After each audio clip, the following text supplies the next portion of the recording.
In die Tonal Sportnuus kyk ons na rugby. Dit is die Britse en Ierse Lions. Hulle het gearriveer in Australië en hulle speel 'n reeks van verskeie wedstryde wat 3 toetse insluit in Australië. Dit gebeur elke 4 jaar. Dis 'n groot toer. Hulle het nie 'n goeie begin vir hulle toer nie. Hulle het die afgelope naweek, hulle Vrydag verloor teen Argentinië in 'n opwarmingswedstryd 28-24 in Ierland.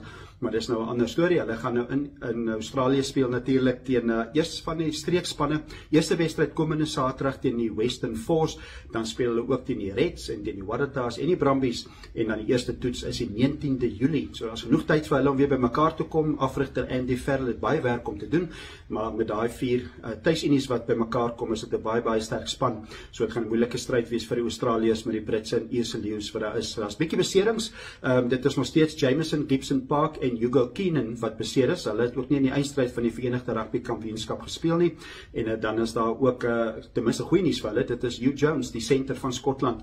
Hy is beskikbaar vir die wedstryd komende naweek. So is lekker opwindende rugby. Dit is die Britse en Ierse Lions. Die toer na Australië het begin.